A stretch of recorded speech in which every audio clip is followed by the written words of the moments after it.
أعوذ بالله من الشيطان الرجيم بسم الله الرحمن الرحیم السلام علیکم ورحمۃ اللہ وبرکاتہ۔ بے نمازی کے لیے 15 سزائیں۔ حضور نبی اکرم صلی اللہ علیہ وآلہ وسلم نے ارشاد فرمایا کہ جو کوئی نماز کو حقیر جانے گا اس کو اللہ تعالیٰ کی طرف سے 15 سزائیں ملیں گی۔ 6 سزائیں زندگی میں، 3 مرتے وقت، 3 قبر میں اور 3 روز حساب میں۔ زندگی کی 6 سزائیں۔ نمبر 1، اللہ اس کی زندگی سے رحمتیں اٹھا لے گا، اس کی زندگی بد نصیب بنا دے گا۔ نمبر 2، اللہ اس کی دعا قبول نہیں کرے گا۔ نمبر 3، اللہ اس کے چہرے سے اچھے لوگوں کی علامت مٹا دے گا۔ نمبر 4، زمین پر موجودہ تمام مخلوقات اس سے نفرت کرے گی۔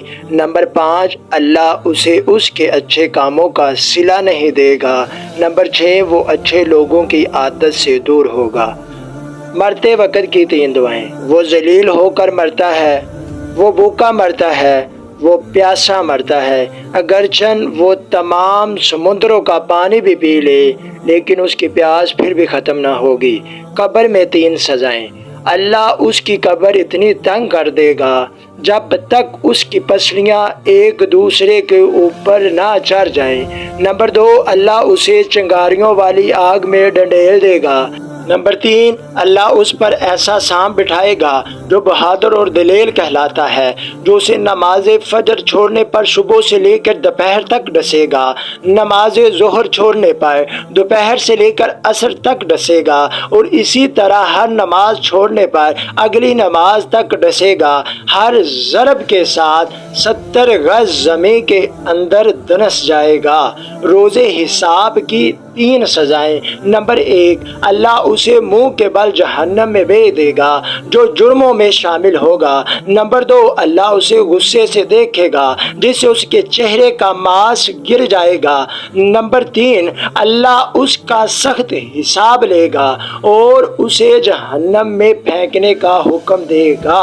جو اپنی نمازوں کو ادا نہیں کرتے، فجر ان کے چہرے کا نور ختم ہو جاتا ہے، ظہر ان کی آمدنی سے برکت اٹھا لی جاتی ہے، نماز عصر ان کے جسم کی مضبوطی اٹھا لی جاتی ہے، نماز مغرب انہیں اپنے بچوں سے کوئی فائدہ نہیں پہنچتا، نماز عشاء ان کی نیند سے سکون ختم ہو جاتا ہے۔ اللہ تعالیٰ سے دعا ہے کہ جو کچھ بیان کیا ہے اس پر عمل کرنے کی توفیق دے اور ہم سب کو 5 گانا نماز پڑھنے کی بھی توفیق دے۔ آمین ثم آمین۔